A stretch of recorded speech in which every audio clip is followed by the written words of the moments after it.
wanted a movie about entitled white kids from upper middle class suburbia? Oh wait, you didn't? Well, that's too bad. Deep in the heart of Kelowna, a beautiful city where rich old white people go to retire, and Guido douchebags go to fist pump their Red Bull soaked brains out, lives a group of young gay boys who have banded together to stand up in the face of adversity. Just kidding, they're just as annoying and spoiled as everyone else. Yay, equality! Meet Cody, the closest thing the show has to a person of color. He seems ethnic. Turns out he's just as white as everyone else. What is he even? Cody is loud, obnoxious, somehow gets laid more than anyone else, somehow gets laid at all. Most people would call me their slutty friend, although I'm not embarrassed about that. And somehow has no herpes that we know of.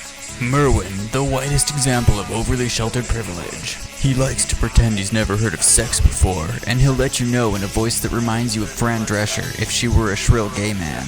Tell me I'm gonna be good in porn, you douche. Are you okay? Are you okay? Are you okay? Nick, a wannabe social climber whose contributions to every conversation could be replaced by a talking parakeet. And Nick is here and drinking more wine. Alex, who does... Wait, who is he again? I'm sorry, I think he dated someone and... Hey, I'm Alex. It was the night of the dance, New Year's. No one really told me that my ex-boyfriend, Duel, would have been there. An attempt at a plotline was made.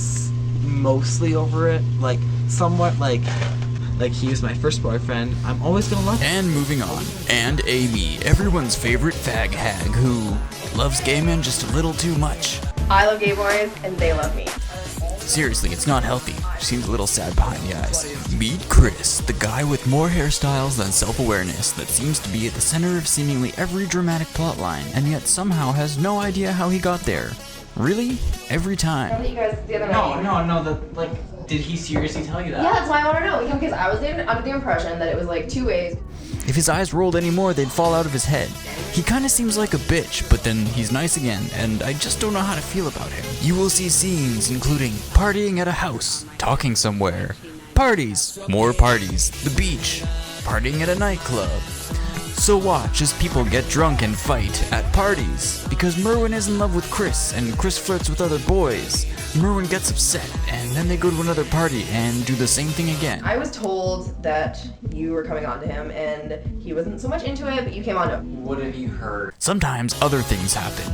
Like a new guy, Scott, hooks up with someone, and then Chris gets mad at him. Wait, why is he mad at him? Scott was like, I never do that. And I was like, fuck you, you're a mannequin. I'm gonna punch your plastic face, you bitch. And then there's Zach, who turns out to be the villain, cause he hates Chris now for some reason. He's having another one of his bitchy little rants when, you know, the whole world is against him, and no one loves him, and no one invites him anywhere. And there's this email that maybe he wrote it, and maybe he didn't, and then Merwin gets mad at Chris again. Merwin?